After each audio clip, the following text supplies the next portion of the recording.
ಸ್ನೇಹಿತರೆ, welcome back to my channel. ನಾನು ಚೈತ್ರ. ಇವತ್ತು ನಾನು ನಿಮ್ಮ ಕಮೆಂಟ್ಸ್ಗಳನ್ನ ನೋಡ್ತಾ ಇದ್ದೆ. ಪ್ರೀವಿಯಸ್ ವ್ಲಾಗಲ್ಲಿ ನಾನು ನಿಮಗೆ ಕೇಳಿದ್ದೆ, ನೋಡಿ ನೀವೇನಾದರೂ ಸಜೆಷನ್ಸ್ ಕೊಡೋ ಹಾಗಿದ್ರೆ ನನ್ನ ವ್ಲಾಗಲ್ಲಿ ನಿಮಗೆ ಏನು ಕಂಟೆಂಟ್ ಬೇಕು ಅಂತ ಪ್ಲೀಸ್ ಸಜೆಸ್ಟ್ ಮಾಡಿ ಅಂತ, ನಿಮ್ಮ ಒಪಿನಿಯನ್ನ ಶೇರ್ ಮಾಡಿ ಅಂತ. ಅದನ್ನು ಈಗ ಓದ್ತಾ ಕೂತಿದ್ದೆ. So very happy. ತುಂಬ ಜನ ನೀವು ಮಾಡ್ತಾ ಇರೋದು ನಂಗೆ ತುಂಬಾ ಇಷ್ಟ ಆಗಿದೆ ಅಂತ ಹೇಳಿದ್ರಿ. ನೀವು ಜಸ್ಟ್ ಮಾತಾಡಿದ್ರೆ ಸಾಕು, ತುಂಬ ಇಷ್ಟ ಆಗುತ್ತೆ ಅಂತ ಹೇಳಿದ್ರಿ. ಇನ್ನು ಕೆಲವರು ತುಂಬ ಕಂಟೆಂಟ್ ಇರುತ್ತೆ ನಿಮ್ಮದ್ರಲ್ಲಿ, ಯಾವುದೂ ಯೂಸ್ಲೆಸ್ ಅಂತ ಏನು ಅನಿಸೋದಿಲ್ಲ, ಯಾವುದಾದ್ರೂ ಒಂದು ಇನ್ಫೋ ಇದ್ದೇ ಇರುತ್ತೆ ಅಂತಲೂ ಕೂಡ ಹೇಳಿದ್ರಿ. ತುಂಬ ಖುಷಿ ಆಯಿತು ನಿಮ್ಮೆಲ್ಲರ ಇಷ್ಟೊಂದು ಪ್ರೀತಿ ನೋಡಿ. ಆ್ಯಂಡ್ ಇನ್ನು ಕೆಲವರು ಏನೇನು ಸಜೆಷನ್ ಕೊಟ್ಟಿದ್ರು ಅದನ್ನೆಲ್ಲ ನಾನೀಗ ನೋಟ್ ಮಾಡ್ಕೊಳ್ಳೋಣ ಅಂತ ಕೂತಿದ್ದೀನಿ. ನೆನ್ನೆ ಎಲ್ಲ ಓದಿ ಆಯಿತು, ಆದರೆ ಓದ್ಬಿಟ್ಟು ಮರ್ತೋಗುತ್ತಲ್ವಾ, ಅದಕ್ಕೆ ಬುಕ್ ಇಟ್ಕೊಂಡು ಕೂತಿದ್ದೀನಿ ನೋಟ್ ಮಾಡ್ಕೊಳ್ಳೋಣ ಅಂತ. ಹೋಪ್ಫುಲಿ ನಾನು ಆದಷ್ಟು ಅಲ್ಲೇ ರಿಪ್ಲೈ ಮಾಡಿದ್ದೀನಿ. ಆದ್ರೂ ಕೆಲವೊಂದು ನಾನು ವಿಡಿಯೋ ಮೂಲಕನೇ ಹೇಳಬೇಕು ಅನ್ನೋ ಹಾಗಿದ್ರೆ, ನಾನು ಇನ್ ಡೀಟೇಲ್ ಆಗಿ ತುಂಬ ಲಾಂಗ್ ಆಗುತ್ತೆ ಅನ್ನೋ ಹಾಗಿದ್ರೆ ನಾನು ಬರ್ಕೊಳ್ತೀನಿ. ಇನ್ನು ತುಂಬಾ ಚಿಕ್ಕದಾಗಿದೆ ಅಂತ ಇದ್ದರೆ ನಾನು ನಿಮಗೆ ಈಗಲೇ ಆನ್ಸರ್ ಮಾಡಿಬಿಡ್ತೀನಿ. ಸೊ ಈಗ ನಾನು ಸ್ಟಾರ್ಟ್ ಮಾಡ್ತೀನಿ. ಸೊ ವೆರಿ ಫಸ್ಟ್ ಕ್ವೆಶ್ಚನು ತುಂಬಾ ಸಿಂಪಲ್, ಇಲ್ಲೇ ಆನ್ಸರ್ ಮಾಡ್ಬೋದು. ಮಕ್ಕಳಿಗೆ ಮೌತ್ ಸ್ಮೆಲ್ ಬರಬಾರದು, ಹೇಗೆ ಏನು ಮಾಡಬೇಕು ಅಂತ. ಮೊದಲನೇ ರೀಸನ್ನು ಸ್ಮೆಲ್ ಬರೋದಕ್ಕೆ ಕರೆಕ್ಟಾಗಿ ಬ್ರಷ್ ಮಾಡದೇ ಇದ್ದಾಗ, ತಿಂದಿರೋದನ್ನೆಲ್ಲ ಅಲ್ಲಲ್ಲೇ ಉಳ್ಕೊಂಡಿರುತ್ತೆ, ಸರಿಯಾಗಿ ಬ್ರಷ್ ಮಾಡದೇ ಇದ್ದಾಗ ಅದು ಅಲ್ಲೇ ಇದ್ದು ಕೊಳೆಯೋದಕ್ಕೆ ಶುರು ಆಗುತ್ತೆ, ಬ್ಯಾಕ್ಟೀರಿಯಲ್ ಇನ್ಫೆಕ್ಷನ್ ಶುರು ಆಗುತ್ತೆ, ಅದ್ರ ಕಡೆಯಿಂದ ವಾಸನೆ ಬರೋದಕ್ಕೆ ಶುರು ಆಗುತ್ತೆ. ಇದನ್ನು ಅವಾಯ್ಡ್ ಮಾಡಬೇಕು ಅಂದರೆ ಡೈಲಿ ಟ್ವೈಸ್ ಬ್ರಷ್ ಮಾಡಿಸ್ಲೇಬೇಕು. ತುಂಬಾ ವಾಸನೆ ಬರುತ್ತೆ ಅನ್ನೋ ಹಾಗಿದ್ರೆ ಅವ್ರು ಎವ್ರಿ ಟೈಮ್ ಏನಾದರೂ ತಿಂದಾಗ ಅಥವಾ ಕುಡಿದಾಗ ಬಾಯಿ ಮುಕ್ಕಳಿಸ್ಬೇಕು. ಚೆನ್ನಾಗಿ ಒಂದು 2-3 ಟೈಮ್ಸ್ ಬಾಯಿ ಮುಕ್ಕಳಿಸಿದಾಗ ಅಲ್ಲೇ ಅಂಟ್ಕೊಳ್ಳೋದಿಲ್ಲ ಅಥವಾ ಅಲ್ಲೇ ಇರೋದಿಲ್ಲ, ಸ್ಟಿಕ್ ಆಗಿರೋದನ್ನೆಲ್ಲ ಆಚೆ ಬರುತ್ತೆ. ಆವಾಗ ಸ್ವಲ್ಪ ಬ್ಯಾಡ್ ಸ್ಮೆಲ್ನ ಅವಾಯ್ಡ್ ಮಾಡ್ಬೋದು. ಏನು ಅಲ್ಲಿ ಸಿಗಾಕೊಳ್ಳದೆ ಇದ್ದಾಗ, ಫುಡ್ಸ್ ಏನೂ ಬಾಯಲ್ಲಿ ಇಲ್ಲ ಅಂದಾಗ ಬ್ಯಾಕ್ಟೀರಿಯಲ್ ಇನ್ಫೆಕ್ಷನ್ ಕೂಡ ಆಗೋದಿಲ್ಲ. ಅದೊಂಥರ ಅವಾಯ್ಡ್ ಮಾಡ್ಬೋದು. ಇನ್ನು ಒಂದು ರೀಸನ್ ನಾನು ಗೂಗಲಲ್ಲಿ ಏನು ನೋಡಿದ್ದು ಅಂದರೆ, ಕೆಲವರು ಮಕ್ಕಳು ಆಟೋದ್ರಲ್ಲಿ ಎಷ್ಟು ಬ್ಯುಸಿ ಇರ್ತಾರೆ ಅಂದರೆ ಬಾಯೆಲ್ಲ ಡ್ರೈ ಆಗ್ತಾ ಇರುತ್ತೆ, ಆದ್ರೂ ನೀರು ಕುಡಿಯೋದಿಲ್ಲ. ಬಾಯೆಲ್ಲ ಡ್ರೈ ಆಗ್ತಾ ಇದ್ದಾಗ ಸಲೈವ ಜಾಸ್ತಿ ಉತ್ಪತ್ತಿ ಆಗೋದಿಲ್ಲ. ಆಗ ಓಡೋರ್ ಕಾಸ್ ಮಾಡುವಂಥ ಬ್ಯಾಕ್ಟೀರಿಯಾಸ್ ಇದ್ದರೆ ಅದು ವಾಶ್ಔಟ್ ಆಗೋದಿಲ್ಲ. ಆವಾಗ ಕೂಡ ಆ ಥರ ಸ್ಮೆಲ್ ಬರುತ್ತೆ ಅಂತ ಹೇಳಿದ್ದಾರೆ. ಹಾಗಾಗಿ ಆ ಥರ ಏನಾದರೂ ಆಗ್ತಾಯಿದ್ರೆ ಜಾಸ್ತಿ ನೀರು ಕುಡಿಯೋದಕ್ಕೆ ಹೇಳಿ, ಆವಾಗವಾಗ ಬಾಯಿ ಮುಕ್ಕಳಿಸೋಕ್ಕೆ ಹೇಳಿ, ಡೈಲಿ ಟ್ವೈಸ್ ಬ್ರಷ್ ಮಾಡಿಸ್ಬೇಕು. ಇಷ್ಟನ್ನ ಒಂದ್ಸರಿ ಮಾಡಿ ನೋಡಿ, ಆಮೇಲೆ ಏನು ಬಂತು ರಿಸಲ್ಟು ಅಂತ ನೀವು ಒಂದ್ಸರಿ ನನಗೆ ಕಮೆಂಟ್ ಮಾಡಿ ತಿಳಿಸಿ. ಸಾನು ಯೂಸ್ ಮಾಡೋ ಲಿಪ್ ಬಾಮ್ ಬಗ್ಗೆ ಕೇಳಿದ್ದೀರಾ. ನಾನು ಎವ್ರಿ ಟೈಮ್ ಕೇಳಿದಾಗೆಲ್ಲ ನಾನು ಆನ್ಸರ್ ಮಾಡ್ತಾನೆ ಇರ್ತೀನಿ. ಮೇ ಬಿ ನೀವು ಆನ್ಸರ್ನ ನೋಡ್ತಿರೋ ಇಲ್ವೋ ನನಗೆ ಗೊತ್ತಿಲ್ಲ. ಅವಳು ಯೂಸ್ ಮಾಡ್ತಾ ಇರೋದು ಫೇಸಸ್ ಕನ್ನಡ. ಅದು ಜಸ್ಟ್ ಆನ್ಲೈನಲ್ಲಿ ಮಾತ್ರನೇ ಸಿಗೋದು. ಅಂಗಡಿಯಲ್ಲಿ ಸಿಗೋದು ಅಂದರೆ ಶಾಪ್ಸಲ್ಲಿ ನಿಮಗೆ ಲ್ಯಾಕ್ಮೇಜ್ ಸಿಗುತ್ತೆ, ಮೇಬಲಿಂದ ಸಿಗುತ್ತೆ, ಬೇಬಿ ಅಂತ ಬರ್ದಿರುತ್ತೆ ನೋಡಿ, ಬೇಬಿಲಿಷಿಯಸ್ ಅಂತ. ಅದು ಚೆನ್ನಾಗಿರುತ್ತೆ. ಅದು 3 ಶೇಡಲ್ಲಿ ಬರುತ್ತೆ. ನಿಮ್ಗೆ ಯಾವುದು ಡಾರ್ಕರ್ ಶೇಡ್ ಬೇಕಿದ್ರೆ ಡಾರ್ಕರ್ ತೊಗೊಳ್ಳಿ, ಲೈಟ್ ಬೇಕಿದ್ದರೆ ಲೈಟ್ ತೊಗೊಳ್ಳಿ. ಅದು ಕೂಡ ಚೆನ್ನಾಗಿದೆ. ನಾನು ಮೊದಲು ಅದನ್ನು ಯೂಸ್ ಮಾಡ್ತಾಯಿದ್ದೆ, ಈಗ ನಾನು ಇದನ್ನು ಯೂಸ್ ಮಾಡ್ತಾಯಿದ್ದೀನಿ. ಸೊ ಇದಕ್ಕೆ ಆನ್ಸರ್ ಸಿಕ್ಕಿದೆ ಅಂತ ಅಂದ್ಕೊಳ್ತೀನಿ. ಆ್ಯಕ್ಚುಲಿ ನಾನು ರಿಪ್ಲೈ ಕೂಡ ಮಾಡಿದ್ದೀನಿ, ಆದರೆ ನಿಮ್ಮ ರಿಪ್ಲೈ ಅದಕ್ಕಿಂತ ಬಂದಿಲ್ಲ. ಹಾಗಾಗಿ ನೋಡಿದಿರೋ ಇಲ್ವೋ ಅಂತ ನಾನು ಇಲ್ಲಿ ತಿಳಿಸ್ತಾ ಇದ್ದೀನಿ. ಸಣ್ಣ ಮಕ್ಕಳಿಗೆ ಸ್ನ್ಯಾಕ್ಸ್ ಬಾಕ್ಸ್ ರೆಸಿಪಿ ಅಥವಾ ಲಂಚ್ ಬಾಕ್ಸ್ ರೆಸಿಪಿ ಕೇಳಿದ್ದೀರಾ. ಆ್ಯಕ್ಚುಲಿ ನಾನು ಸಾನುಗೆ ಅವಳಿಗೆ ಸಪ್ರೇಟಾಗಿ ಅಂತ ನಾನು ಇಷ್ಟು ದಿನ ಆದರೂ ಮಾಡಿಲ್ಲ. ಏನು ಬ್ರೇಕ್ಫಾಸ್ಟಿಗೆ ಮಾಡ್ತಾಯಿದ್ನೋ ಅದನ್ನೇ ಅವಳಿಗೆ ಬಾಕ್ಸು ಕೊಡ್ತಾಯಿದ್ದೆ. ಮಧ್ಯಾಹ್ನ ಬಂದಮೇಲೆ ಏನಾದರೂ ಬೇರೆ ಫುಡ್ ಕೊಡ್ತಾಯಿದ್ದೆ. ಅದಿಲ್ಲ ಅಂದರೆ ಫ್ರೂಟ್ಸ್ಗಳನ್ನ ಕೊಡ್ತೀನಿ. ನಾನು ಅವಳಿಗೆ ಬಾಕ್ಸ್ಗೆ ಏನೇನೆಲ್ಲ ಕೊಡ್ತೀನಿ ಅನ್ನೋದ್ರ ಒಂದು ವಿಡಿಯೋ ಮಾಡಿದ್ದೀನಿ. ಸೊ ಅದನ್ನು ನೀವು ಚೆಕ್ ಮಾಡಿ, ನಾನು ಅದರ ಲಿಂಕ್ ಡಿಸ್ಕ್ರಿಪ್ಷನಲ್ಲಿ ಹಾಕಿರ್ತೀನಿ. ನಾನು ಸಪ್ರೇಟಾಗಿ ಸಾನುಗೆ ಏನೂ ಮಾಡೋದಿಲ್ಲ. ಬಟ್ ಈಗ ಅವಳು ಫಸ್ಟ್ ಸ್ಟ್ಯಾಂಡರ್ಡ್ಗೆ ಹೋಗ್ತಾಳೆ, ಫುಲ್ ಡೇ ಇರುತ್ತೆ ಮಾರ್ನಿಂಗ್ ಟು ಈವ್ನಿಂಗ್. ಆವಾಗ ಬೇಕಾದರೆ ನಾನು ಒಂದು ಎಕ್ಸ್ಟ್ರಾ ಬಾಕ್ಸ್ನ ಪ್ರಿಪೇರ್ ಮಾಡಬೇಕಾಗುತ್ತೆ. ಅಂಥ ಟೈಮಲ್ಲಿ ನಾನು ನಿಮ್ಮ ಜೊತೆ ಶೇರ್ ಮಾಡ್ತೀನಿ. ಈಗ ಹೇಗಿದ್ದರೂ ಸಮ್ಮರ್ ಹಾಲಿಡೇಸ್ ಇದೆ, ಅದ್ರ ನೆಸಸರಿ ಇಲ್ಲ, ಅದ್ರ ಬಗ್ಗೆ ಚಿಂತೆ ಮಾಡಬೇಡಿ. ನಾನು ನೆಕ್ಸ್ಟ್ ಯಾವಾಗ ಸ್ಕೂಲ್ ಶುರು ಆಗುತ್ತೋ ಆವಾಗ ನಾನು ಆ ರೆಸಿಪೀಸ್ನ ಶೇರ್ ಮಾಡ್ತೀನಿ. ಡಯಟ್ ರೆಸಿಪೀಸ್ನ ಕೇಳಿದ್ದೀರಾ. ಆ್ಯಕ್ಚುಲಿ ನಾನು ಡಯಟ್ ಅಂತ ರೆಸಿಪೀಸ್ನ ಸಪ್ರೇಟಾಗಿ ಏನು ಮಾಡೋದಿಲ್ಲ. ನಾನು ಏನೇ ನಿಮ್ಮ ಜೊತೆ ಶೇರ್ ಮಾಡ್ತಾಯಿದ್ದೀನೋ ಅದನ್ನೇ ನಾನು ಡೈಲಿ ಬೇಸಿಸ್ ಮೇಲೆ ಮಾಡೋದು, ಡೈಲಿ ನಾನು ಅದನ್ನೇ ಊಟ ಮಾಡೋದು. ಇದರಲ್ಲಿ ನಾನು ಒಂದು ಗಮನ ಇಡೋದು ಏನು ಅಂದರೆ, ಜಾಸ್ತಿ ಎಣ್ಣೆ ಯೂಸ್ ಮಾಡೋದಿಲ್ಲ ನಾನು. ಆ್ಯಂಡ್ ಸ್ನ್ಯಾಕ್ಸ್ ಕೂಡ ಅಷ್ಟೇ, ಅನ್ಹೆಲ್ತಿ ಸ್ನ್ಯಾಕ್ಸ್, ತುಂಬ ಆಯಿಲ್ ರಿಚ್ ಫುಡ್ ಆಗಿರ್ಬೋದು ಅಥವಾ ಆಚೆಯಿಂದ ನಾನು ತಂದಿರೋದಾಗಿರ್ಬೋದು, ಅದೆಲ್ಲ ಏನೂ ಜಾಸ್ತಿ ಯೂಸ್ ಮಾಡೋದಿಲ್ಲ. ವಾರಕ್ಕೊಂದ್ಸರಿ ನಾನು ಆಚೆ ಕಡೆ ಹೋಗಿ ಏನಾದರೂ ತಿಂತಾಯಿದ್ದೆ. ಅದೇನು ಅಂದರೆ ಮಸಾಲೆ ಪುರಿ ಆಗಿರ್ಬೋದು, ಪಾನಿಪುರಿ ಆಗಿರ್ಬೋದು, ಚೈನೀಸ್ ಡಿಶ್ ಏನಾದರೂ ಆಗಿರ್ಬೋದು, ವಾರಕ್ಕೆ 1 ಸರಿ ಮಾತ್ರ. ಇದು ನಾನು ಫಾಲೋ ಮಾಡುವಂಥ ಡಯಟ್. ಈಗಲೂ ಕೂಡ ಅದೇ ಫಾಲೋ ಮಾಡೋದು. ನಾನು ಡಯಟ್ ಮಾಡಬೇಕು, ವೆಯ್ಟ್ ಲಾಸ್ ಮಾಡಬೇಕು ಅಂತ ಏನು ಸಪ್ರೇಟಾಗಿ ಮಾಡೋದಿಲ್ಲ. ಆದರೆ ವೆಯ್ಟ್ ಲಾಸ್ ಮಾಡಲೇಬೇಕು ಅನ್ನೋರು ಫುಡ್ಡನ್ನು ಸ್ವಲ್ಪ ವೇರಿಯೇಷನಲ್ಲಿ ಊಟ ಮಾಡಬೇಕು ನೀವು. ನಾನು ಅದು ಯಾವ ಥರ ಅಂತ ನಾನು ಅದ್ರ ಬಗ್ಗೆ ವಿಡಿಯೋ ಮಾಡಿದ್ದೀನಿ, ಅದನ್ನು ಒಂದು ಸಾರಿ ಚೆಕ್ ಮಾಡಿ. ಅದರಲ್ಲೇನಾದರೂ ಡೌಟ್ ಇದ್ದರೆ ನೀವು ನನಗೆ ಕೇಳ್ಬೋದು. ಅದರ ಲಿಂಕ್ ಕೂಡ ನಾನು ಡಿಸ್ಕ್ರಿಪ್ಷನಲ್ಲಿ ಹಾಕಿರ್ತೀನಿ, ಸರಿ ಚೆಕ್ ಮಾಡಿ. ಒಂದು ಡಿಫ್ರೆಂಟ್ ಕ್ವೆಶ್ಚನ್ನು ಅಂದರೆ, ಮದುವೆಗೆ ಮುಂಚೆ ನಡೆಯೋ ಫಂಕ್ಷನ್ಸ್ಗಳನ್ನು ಹೇಗೆ ಡಿಫ್ರೆಂಟಾಗಿ ಮಾಡ್ಕೊಳ್ಬೇಕು ತಿಳಿಸಿ. ಎಕ್ಸಾಂಪಲ್ ಬಳೆ ಶಾಸ್ತ್ರ ಆಗಿರ್ಬೋದು, ಎಲ್ಲರೂ ಟ್ರೆಡಿಷ್ನಲ್ ಆಗಿ ಡ್ರೆಸ್ ಮಾಡ್ಕೊಳ್ಳೋದು, ಫೋಟೋಶೂಟ್ ಮಾಡೋದು ಹೇಗೆ ಅಂತ. ರಿಯಲಿ ಇದು ತುಂಬಾ ಡಿಫ್ರೆಂಟ್ ಅಲ್ವಾ. ನಾನು ಇದ್ರ ಬಗ್ಗೆ ಯಾವತ್ತೂ ಏನೂ ಮಾಡೇ ಇಲ್ಲ. ನಾನು ಒಂದು ವಿಡಿಯೋ ಮಾಡಿದ್ದೆ, ಅದರಲ್ಲಿ ಮಗಳಿಗೆ ಏನೇನು ನೆಸೆಸರಿ ಇರುತ್ತೆ ಥಿಂಗ್ಸ್, ಅದನ್ನು ಅವರು ಹೇಗೆ ಪ್ರಿಪೇರ್ ಮಾಡ್ಕೊಳ್ಬೇಕು, ಎಷ್ಟು ದಿನದ ಮುಂಚೆ ಪ್ರಿಪೇರ್ ಮಾಡ್ಕೊಳ್ಬೇಕು, ಅದ್ರ ಬಗ್ಗೆನೇ ಎಲ್ಲ ತಿಳಿಸಿದ್ದೆ. ಅದ್ರ ವಿಡಿಯೋ ಕೂಡ ಲಿಂಕ್ ಡಿಸ್ಕ್ರಿಪ್ಷನಲ್ಲಿರುತ್ತೆ, ಚೆಕ್ ಮಾಡಿ.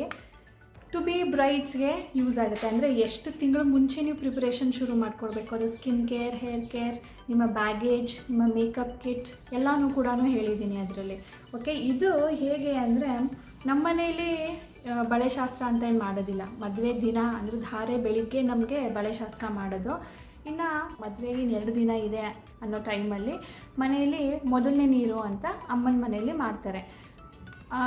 ಆಗ ನೀವು ಡಿಫ್ರೆಂಟಾಗಿ ರೆಡಿ ಆಗ್ಬೋದು. ಅಂದರೆ ಎಲ್ಲರೂ ಒಂದೇ ಕಲರ್ ಡ್ರೆಸ್ ಹಾಕ್ಕೊಳ್ಳೋದು ಅಥವಾ ಒಂದೇ ಕಲರ್ ಸೀರೆ ಉಟ್ಕೊಳ್ಳೋದು, ಒಂದು ದಿನಕ್ಕೆ ಒಂದು ಡ್ರೆಸ್ ಕೋಡ್, ನೆಕ್ಸ್ಟ್ ಡೇಗೆ ಇನ್ನೂ ಒಂದು ಡ್ರೆಸ್ ಕೋಡ್. ಆ್ಯಂಡ್ ನೀವು ಎಲ್ಲಿ ಕೂತ್ಕೊಳ್ತೀರೋ ಅಲ್ಲಿ ಸ್ವಲ್ಪ ಡೆಕೋರೇಟ್ ಮಾಡ್ಕೊಳ್ಳೋದು, ಬ್ಯಾಕ್ಗ್ರೌಂಡ್ ಮಾಡೋದು, ಅಥವಾ ನಿಮ್ಮ ಓಲ್ಡ್ ಮೆಮರೀಸ್ನ ಅಲ್ಲಿ ಚೆರಿಷ್ ಮಾಡೋದು. ಆ್ಯಂಡ್ ಏನಾದರೂ ಒಂದು ಡ್ಯಾನ್ಸ್ ಪ್ರೋಗ್ರಾಮ್ ಇಟ್ಕೊಳ್ಳೋದು. ಸ್ವಲ್ಪ ಪ್ರಾಕ್ಟೀಸ್ ಮಾಡಬೇಕಾಗುತ್ತೆ ಅದಕ್ಕೆ. ಬಳೆ ಶಾಸ್ತ್ರ ಅಂದರೆ ಅದ್ರ ರಿಲೇಟೆಡ್ ಏನಾದರೂ ಡ್ಯಾನ್ಸ್ ಮಾಡೋದು. ಈಗ ಬಳೆ ಶಾಸ್ತ್ರ ಅಂದರೆ ಬಳೆ ಶಾಸ್ತ್ರಕ್ಕೆ ಏನೆಲ್ಲ ಅರೇಂಜ್ ಮಾಡಿರ್ತೀರೋ ಅದನ್ನೆಲ್ಲ ಡಿಫ್ರೆಂಟಾಗಿ ಮಾಡೋದು. ಅಂದರೆ ಆ ತಟ್ಟೆನ ಸ್ವಲ್ಪ ಡೆಕೋರೇಟ್ ಮಾಡೋದು, ವಿತ್ ಲೇಸರ್ಸ್ ಎಲ್ಲ ಹಾಕಿ ಕಲರ್ಫುಲ್ ಮಾಡೋದು. ಜಸ್ಟ್ ಪ್ಲೇನ್ ತಟ್ಟೆಗಳು ಇಡೋ ಬದಲು ಮದುಮಗಳು ಅಥವಾ ಮದುಮಗನಿಗೆ ಕೂರಿಸುವಂಥ ಜಾಗನ ಸ್ವಲ್ಪ ಡೆಕೋರೇಟ್ ಮಾಡಿ, ಥೀಮ್ ಬೇಸ್ಡ್ ಇರಲಿ ಅದನ್ನು. ಇಷ್ಟೇ ನನಗೆ ಗೊತ್ತಿರೋ ಅಂಥದ್ದು. ಈಗ ನೆಕ್ಸ್ಟ್ ಹೋಗೋಣ. ಸ್ಟ್ರೆಚ್ ಮಾರ್ಕ್ ಬಗ್ಗೆ ಕೇಳಿದ್ದೀರಾ. ಸ್ಟ್ರೆಚ್ ಮಾರ್ಕ್ ಅಷ್ಟೊಂದು ಈಸಿಯಾಗಿ ಹೋಗೋದಿಲ್ಲ. ಅದನ್ನು ಸ್ವಲ್ಪ ಬರೋ ಮುಂಚೆನೇ ಪ್ರಿವೆಂಟ್ ಮಾಡ್ಕೊಳ್ಬೇಕು. ಬಂದ ಮೇಲಂತೂ ಅದು ಹೋಗೋದೇ ಇಲ್ಲ. ಆದರೆ ಕಾಲಕ್ರಮೇಣ ಅದು ಫೇಡ್ ಆಗ್ತಾ ಬರುತ್ತೆ. ಅದು ತುಂಬ ವರ್ಷ ಇಡಿಸುತ್ತೆ. ಆ್ಯಂಡ್ ಇನ್ನು ಬೇಗ ಹೋಗಬೇಕು ಅನ್ನೋ ಹಾಗಿದ್ರೆ ಬಯೋ ಆಯಿಲ್ ಅಂತ ಸಿಗುತ್ತಲ್ಲ, ಅದನ್ನು ದಿನಕ್ಕೆ 2 ಸಾರಿ 3 ತಿಂಗಳ ತನಕ ಕಂಟಿನ್ಯೂಸ್ ಆಗಿ ಹಚ್ಚೋದ್ರಿಂದ ನಿಮಗೆ ಏನು ಎಷ್ಟು ಜಾಸ್ತಿ ಇದೆಯೋ, ಜಾಸ್ತಿ ಎತ್ತು ಕಾಣುತ್ತೋ ಅದು ಸ್ವಲ್ಪ ಲೈಟ್ ಆಗುತ್ತೆ, ಫೇಡ್ ಆಗುತ್ತೆ ಅಂತ ಕೇಳಿದ್ದೀನಿ ಹೊರತು ಫುಲ್ಲು ಹೋಗೋದಿಲ್ಲ. ಹಾಗಾಗಿ ಒಂದು ಸಾರಿ ಟ್ರೈ ಮಾಡಿ. ಬಟ್ ನೀವು ಮಧ್ಯ ಬಿಡೋ ಹಾಗಿಲ್ಲ, 3 ಮಂತ್ಸ್ ಮಾಡಿ. ಇದರಿಂದ ಸ್ಕಿನ್ ಮಾಯಿಶ್ಚರ್ ಬರುತ್ತೆ, ಸ್ಕಿನ್ ಮಾಯಿಸ್ಟ್ ಆಗುತ್ತೆ. ಆಗ ಸ್ವಲ್ಪ ಸಾಫ್ಟ್ ಆಗುತ್ತೆ, ನಿಮ್ಮ ಸ್ಕಿನ್ ಕಲರೇ ಅದು ಸ್ವಲ್ಪ ಟರ್ನ್ ಆಗ್ಬೋದು ಅಂತ ಅನಿಸುತ್ತೆ. ಅದನ್ನು ಹೇಗೆ ನೀವು ಪ್ರಿವೆಂಟ್ ಮಾಡ್ಕೊಳ್ಬೋದು ಅಂತ ಬೇಕಿದ್ರೆ ನಾನು ಒಂದು ಸಾರಿ ವಿಡಿಯೋ ಮಾಡಿ ತಿಳಿಸ್ತೀನಿ. ನಾನು ಎಲ್ಲನೂ ನೋಡಿ ಆಯಿತು, ಎಲ್ಲನೂ ನೋಟ್ ಮಾಡ್ಕೊಂಡಾಯಿತು. ಒಬ್ಬರು ಏನು ಕೇಳಿದ್ರು, ವೆಯ್ಟ್ ಗೇನ್ ಆಗೋದಕ್ಕೆ ವೆಯ್ಟ್ ಲಾಸ್ ಆಗೋದಕ್ಕೆ ತುಂಬ ಜನ ಕೇಳಿದರೆ, ವೆಯ್ಟ್ ಗೇನ್ ಆಗೋದಕ್ಕೂ ಕೇಳಿದ್ದಾರೆ. ಆ್ಯಕ್ಚುಲಿ ವೆಯ್ಟ್ ಗೇನ್ ಆಗೋದಕ್ಕೆ ನನಗೆ ಗೊತ್ತಿಲ್ಲ. ಯಾಕಂದರೆ ನನಗೆ ಆ ಪ್ರಾಬ್ಲಮ್ಮು ತುಂಬ ಈಸಿಯಾಗಿ ಬಂದುಬಿಡುತ್ತೆ. ನಾನು ಅದಕ್ಕೇನು ಕಷ್ಟನೇ ಪಡೋ ಹಾಗಿಲ್ಲ. ಈಗ ನೋಡಿ, 1 ತಿಂಗಳಿಂದ ಎಲ್ಲೂ ಆಚೆನೇ ಹೋಗಿಲ್ಲ ನಾನು. ಮೊದಲಾದರೆ ನಾನು ಕರ್ಕೊಂಡು ಬರೋದಕ್ಕೆ ಹೋಗ್ತಾಯಿದ್ದೆ, ಬರ್ತಾಯಿದ್ದೆ, ಸ್ವಲ್ಪ ಆ್ಯಕ್ಟಿವ್ ಆಗಿರ್ತಾಯಿದ್ದೆ, ಸ್ವಲ್ಪ ಫಿಸಿಕಲ್ ಆ್ಯಕ್ಟಿವಿಟೀಸ್ ಆಗ್ತಾಯಿತ್ತು. ಮೆಟ್ಲು ಇಳಿಯೋದು, ಹತ್ತೋದು, ಸ್ವಲ್ಪ ನಡೆಯೋದು, ಸಾನು ಜೊತೆ ಓಡಾಡೋದು ಎಲ್ಲ. ಈಗ ಏನೂ ಇಲ್ಲ, ಜಸ್ಟ್ ಮನೆ ಕೆಲಸ ಮಾಡು, ಅಡುಗೆ ಮಾಡು, ಕೂತ್ಕೋ, ತಿನ್ನು, ಟಿ ವಿ ನೋಡು, ಮೂವೀಸ್ ನೋಡ್ಕೊಂಡು ಕೂತ್ಕೋ, ಆ ಥರ ಎಲ್ಲ ಆಗಿಬಿಟ್ಟು ನಾನು ಆಲ್ರೆಡಿ ಸ್ವಲ್ಪ ವೆಯ್ಟ್ ಗೇನ್ ಆಗಿದೆ ಅಂತ ನನಗೆ ಅನ್ನಿಸ್ತಾ ಇದೆ. ಸೊ ನಾನೀಗ ಎಕ್ಸಸೈಸ್ ಮಾಡೋದಕ್ಕೆ ಶುರು ಮಾಡಬೇಕು. ಅಟ್ಲೀಸ್ಟ್ ಸಿಂಪಲ್ ಎಕ್ಸಸೈಸ್ ಮಾಡಬೇಕು, just to maintain my weight ಅಷ್ಟೇ, ವೆಯ್ಟ್ ಲಾಸ್ ಮಾಡೋದಕ್ಕಲ್ಲ. ಈ ಥರ ನನಗೆ ವೆಯ್ಟ್ ಗೇನ್ ಬಗ್ಗೆ ಅಷ್ಟೊಂದು ಐಡಿಯಾ ಇಲ್ಲ. ಒಂದು ರಿಕ್ವೆಸ್ಟ್ ಅಂದರೆ, ನಿಮ್ಮದೇ ಓನ್ ರೆಸಿಪಿ ಚಾನಲ್ ಓಪನ್ ಮಾಡಿ ಅಂತ.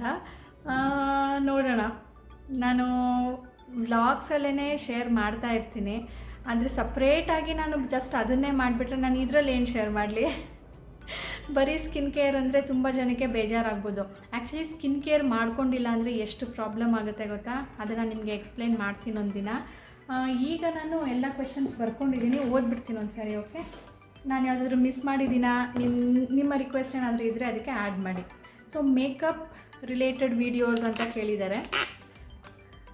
ಮೇಕಪ್, ಕಿಚನ್ ಟಿಪ್ಸ್, ಕುಕ್ಕಿಂಗ್ ಅಂದರೆ ರೆಸಿಪೀಸ್ ಶೇರ್ ಮಾಡೋದು, ಸ್ಕಿನ್ ಕೇರ್, ಪ್ರಾಡಕ್ಟ್ ರಿವ್ಯೂ ಒಬ್ಬರು ಇಬ್ಬರು ಕೇಳಿದ್ದಾರೆ ಅಷ್ಟೇ, ಜಾಸ್ತಿ ಕೇಳಲಿಲ್ಲ. ಅದು ಬೇಕಾ ಬೇಡವಾ ನೀವೊಂದು ಸಾರಿ ಹೇಳಿ ನೋಡೋಣ. And hair tips, hair fall ಕಂಟ್ರೋಲ್ಗೆ. Okay.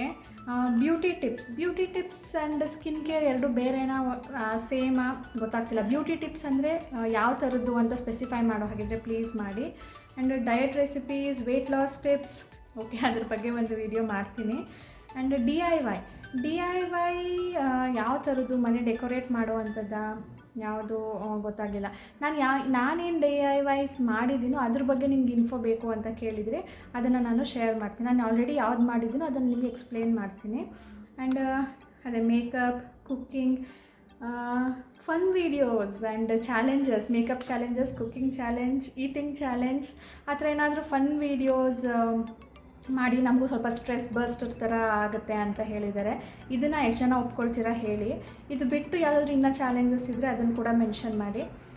Cooking tips, cleaning tips ಅಂದರೆ ಕಿಚನ್ ಟಿಪ್ಸ್ ಅಲ್ವಾ.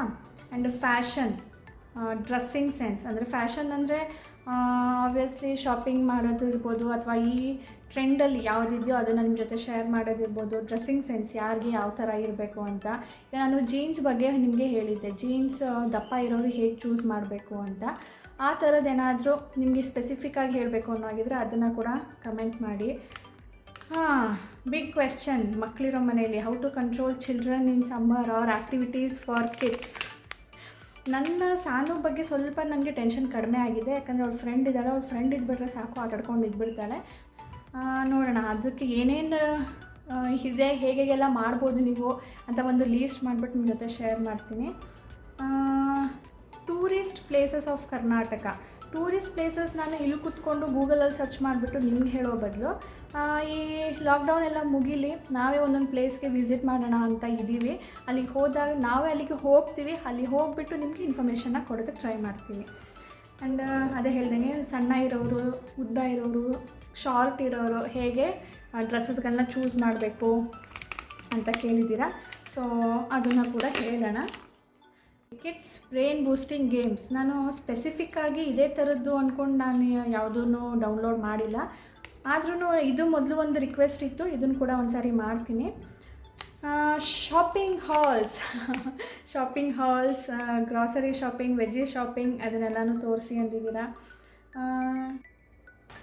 ಓಕೆ ಸ್ನೇಹಿತರೆ, ಇಷ್ಟು ಡೀಟೇಲನ್ನು ನಾನು ಬರ್ಕೊಂಡಿದ್ದೀನಿ. ನಾನು ಇದರಲ್ಲಿ ಯಾವುದಾದ್ರೂ ಮಿಸ್ ಮಾಡಿದ್ದೀನಾ ಹೇಳಿ.